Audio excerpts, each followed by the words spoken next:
നമസ്കാരം. നിത്യജ്യോതിഷത്തിലേക്ക് എല്ലാ മാന്യ പ്രേക്ഷകർക്കും സ്വാഗതം.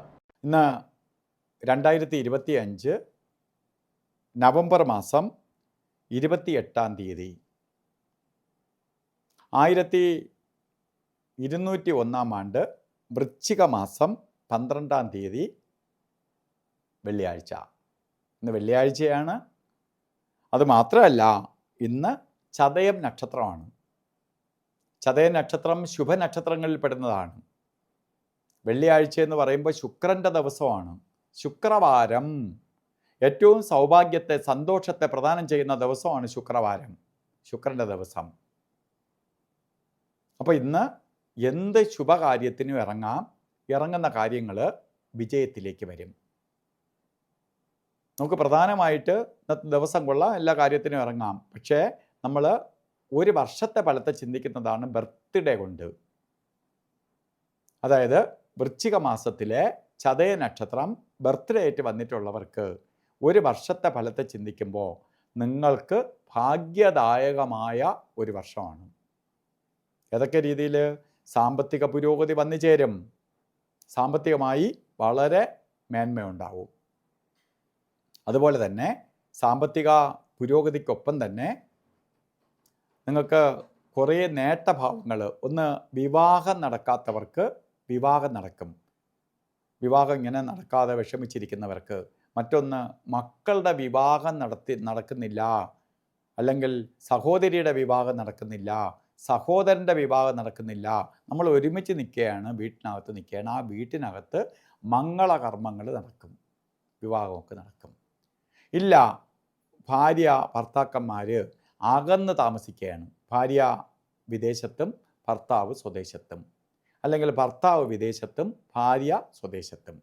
ഇങ്ങനെ നിൽക്കുന്നവർക്ക് നിങ്ങൾക്ക് ഭാര്യയെയോ അല്ലെങ്കിൽ ഭർത്താവിനെയോ കൂടെ കൊണ്ടുവന്ന് ഒരുമിച്ച് നിൽക്കാനുള്ള സാഹചര്യം ഒരുങ്ങും, ശ്രമിച്ചാൽ. അതിന് സംശയം വേണ്ട. അതേപോലെ തന്നെ എന്തെങ്കിലും രീതിയിൽ അകൽച്ച, അല്ലാതെ അകൽച്ച വരാം. ചെറിയ സൗന്ദര്യ പിണക്കം വന്നാൽ മതി, ചെറിയ ചെറിയ തെറ്റിദ്ധാരണകൾ വന്നാൽ മതി ഒരാളുമായിട്ട് പിണങ്ങി നിൽക്കാൻ. അതെല്ലാം പരിഹരിക്കാൻ ശ്രമിച്ചാൽ പരിഹാരമാകുന്ന ഒരു വർഷവും കൂടിയാണ്. അതായത് നല്ലൊരു ദാമ്പത്യ ജീവിതത്തെ പ്രദാനം ചെയ്തു തരും. അപ്പോൾ അതിനു വേണ്ടി പരിശ്രമിക്കണം. നമുക്ക് സമയം നല്ലതായി എന്ന് പറഞ്ഞിട്ട് വെറുതെ ഇരുന്നാൽ വരത്തില്ല, നമുക്ക് പരിശ്രമിക്കണം. അപ്പോൾ പരിശ്രമിക്കുമ്പോൾ ഫലസിദ്ധി ഉണ്ടാവും. അതുപോലെ തന്നെ ഇന്നത്തെ ദിവസം കൊള്ളാം എന്ന് ഞാൻ പറഞ്ഞു. അപ്പോൾ നമുക്ക് ഓരോ കാര്യത്തിന് ഇറങ്ങുമ്പോൾ രാഹുകാല യാത്രയ്ക്ക് മാത്രം, നമ്മൾ ശുഭകാര്യത്തിന് ഇറങ്ങുമ്പോൾ രാഹുകാലം നോക്കി യാത്ര തിരിക്കണം. 10:30 മണി മുതൽ 12 മണി വരെ എന്ന് കലണ്ടറിൽ രേഖപ്പെടുത്തിയിട്ടുണ്ടെങ്കിലും 10:46 ആകുമ്പോഴേ രാഹുകാലം തുടങ്ങുള്ളൂ. 10:30 തുടങ്ങൂല, 10:46 തുടങ്ങുള്ളൂ. 10:30 തുടങ്ങിയെന്നും പറഞ്ഞിരിക്കണം, 10:46 വരെ രാഹുകാലം ഇല്ല. 10:46 തുടങ്ങി 12 മണിക്ക് തീരൂല, 12 വരെ രാഹുകാല സമയമുണ്ട്. ഈ സമയം ശുഭയാത്രയ്ക്ക് എടുക്കരുത്. അതുപോലെ നമുക്ക് ഒരു കാര്യത്തിനും എടുക്കാൻ പാടില്ലാത്ത 2 സമയങ്ങളുണ്ട്. ഗുളിക കാല സമയവും യമകണ്ഠ കാലസമയവും.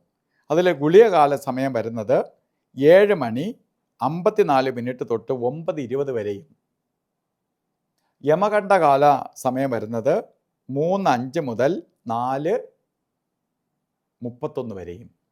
ഈ സമയം ഒരു ശുഭകാര്യങ്ങൾക്കും എടുക്കരുത്. അവർക്ക് അനുവദിച്ചു കൊടുത്തിരിക്കുന്ന സമയമാണ്. ഇന്ന് നമുക്ക് അഭിജിത്ത് മുഹൂർത്തമുണ്ട്. ഞാൻ പറഞ്ഞു, മുഹൂർത്തങ്ങളുടെ രാജാവാണ് അഭിജിത്ത്. അഭിജിത്ത് മുഹൂർത്തം വരുന്നത് 11:48 തൊട്ട് 12:36 വരെ അഭിജിത്ത് മുഹൂർത്തത്തിൻ്റെ 48 മിനിറ്റ് നേരം. ഈ സമയം എന്ത് ശുഭകാര്യങ്ങൾക്ക് നല്ലതാണ്. അതിലൊരു ഇടയ്ക്കൊരു 4 മിനിറ്റ് മാത്രമേ കൊള്ളാതെ ഉള്ളൂ. 12:10 തൊട്ട് 12:14 വരെ. ഈ 4 മിനിറ്റ് ഒഴിച്ച് 44 മിനിറ്റും നമുക്ക് ശുഭകാര്യങ്ങൾക്ക് എടുക്കാം. ഇന്ന് ഓരോ കാര്യത്തിന് പോകുമ്പോൾ വസ്ത്രധാരണത്തിന് പ്രാധാന്യം കൊടുക്കണം. റെഡ് കളറ്, ചുവന്ന വസ്ത്രം ധരിക്കുന്നത് ഭാഗ്യദായകമായ അവസ്ഥയുണ്ടാക്കും. ചുവന്ന വസ്ത്രമോ ചുവന്ന മിക്സായിട്ടുള്ള വസ്ത്രമോ അല്ലെങ്കിൽ ഒരു കർച്ചീപ്പായിട്ടെങ്കിലും ഒരു ചുവന്ന വസ്ത്രം ധരുന്നത് പ്രപഞ്ചത്തിൽ നിന്ന് ശുക്രൻ്റെ പോസിറ്റീവ് എനർജി ആ വ്യക്തിയിലേക്ക് ആഗിരണം ചെയ്യാൻ സഹായിക്കും. അപ്പോൾ ഇന്നത്തെ ദിവസം എല്ലാവർക്കും നല്ലത് വരട്ടെ എന്ന് പ്രാർത്ഥിച്ചുകൊണ്ട് നിർത്തുന്നു. നന്ദി, നമസ്കാരം.